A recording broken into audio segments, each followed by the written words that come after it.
السلام علیکم جی، میں اسلم شیخ اور اللہ کا مجھ پہ بڑا کرم ہے کہ ایسی نادر چیزیں دیکھنے کو اور ملنے کو ہوتی ہیں مجھے۔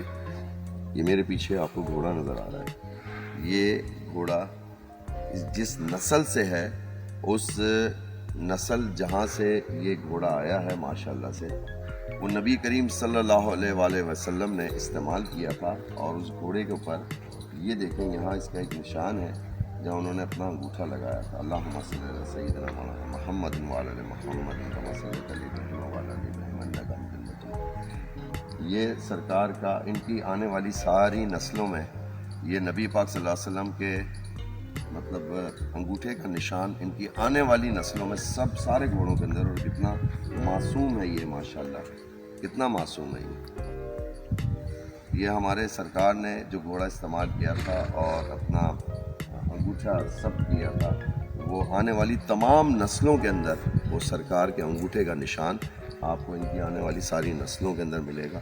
اور الحمدللہ میں خوش نصیب ہوں۔ اور یہ گھوڑا جو اس وقت کراچی میں میرے جس دوست کے پاس ہے، ادھر آؤ تم خوش نصیب ہو، یہ ہے میرا دوست، میرا ہے کہ جنہوں نے یہ گھوڑا ان کو ملا ہے اور ان کو شوق ہے۔ کتنا معصوم گھوڑا ہے یہ۔ اور انہوں نے یہ ابھی کتنے سال کا ہے؟ یہ 2 سال کا ہے یہ۔ ابھی یہ 2 سال کا ہے، اور ابھی انٹرینڈ ہے۔ انٹرینڈ ہے، 2 سال کا ہے۔ لیکن ہم خوش نصیب ہیں کہ اپنی زندگی میں ہم نے نبی کریم صلی اللہ علیہ وسلم نے جو گھوڑے استعمال کیے تھے، ان میں سے ایک گھوڑے کی نسل یہاں تک پہنچی ہے۔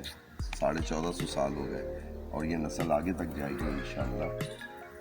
آپ بھی اس ویڈیو کو آگے تک پہنچائیے کہ دیکھیں پاکستان کے اندر یہ گھوڑا موجود ہے اور میرے دوست کے پاس ہے ماشاءاللہ۔ تمہیں مبارک ہو۔ یہ تو نصیب سے ملا ہے یہ۔ ہاں، یہ نصیب پہ نصیب کی بات ہے، واقعی نصیب کی بات۔ عربی گھوڑا ہے یہ، عربی نسل کا۔ اور میں کہتا ہوں اس کا نام جو ہے آپ بدر رکھیں، اس کا نام رکھیں اس کا نام بدر۔ ریپٹر رکھا ہے فی الحال۔ ریپٹر فی الحال رکھا ہے آپ نے، لیکن اس کا نام آپ رکھیں بدر۔ بدر۔ دیکھیں جی گھوڑے کو، دیکھیں آپ۔